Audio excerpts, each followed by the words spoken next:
Imagina que você acorda estranho. Não está triste, mas também não está bem. Um humor meio nublado, sabe? E aí você pensa, se eu fosse psicólogo seria mais fácil mudar isso, certo? Só que existe um truque simples. Tão simples que muitos psicólogos usam para regular o próprio humor. E que quase ninguém conhece.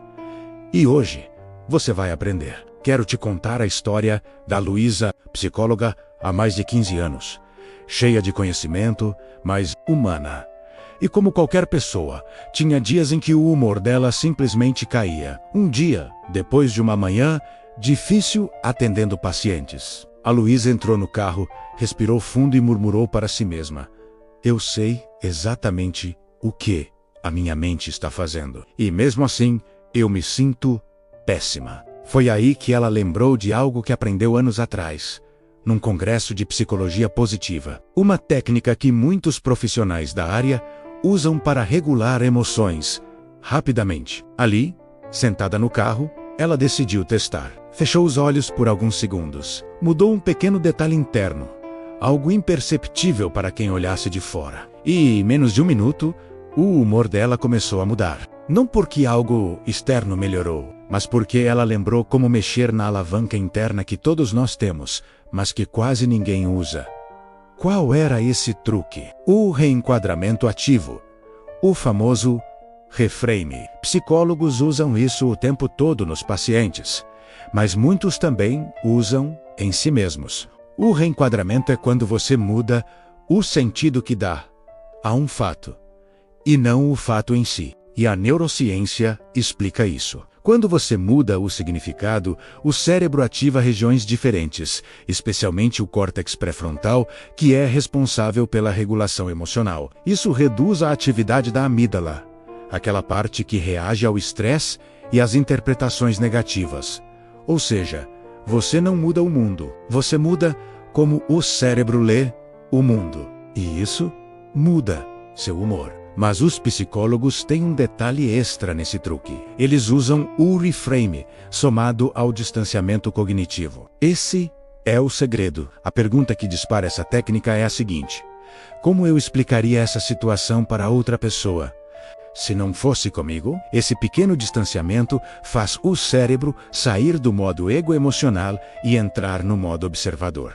É como limpar uma lente embaçada. É simples, é rápido e funciona porque te tira do circuito automático da emoção. Agora, pense em você. Quantas vezes você já deixou seu humor ir ladeira abaixo por causa de algo pequeno? Um comentário atravessado, uma mensagem não respondida, um atraso, uma expectativa não atendida. E percebe que muitas vezes, o problema não é o que aconteceu. É a história que a sua mente contou sobre o que aconteceu. Quando você troca a história, o humor muda. Quando você muda o ângulo, muda a emoção. Quando você muda o significado, muda o dia. Simples assim. Aqui estão algumas estratégias práticas que os psicólogos usam e que você pode aplicar agora. A primeira é a pergunta gatilho, que eu mencionei. Se fosse outra pessoa, o que eu diria para ela? Isso cria uma distância emocional para você pensar de forma mais racional. A segunda é o reframe de 30 segundos. Por exemplo, perdi o ônibus. Se transforma em vou aproveitar o tempo. Eu posso respirar e reorganizar a mente. Simples, mas muda a rota emocional. Terceiro, mude o foco sensorial. Psicólogos sabem que emoções são corpo e mente juntos. Então, alongue as costas, abra o peito.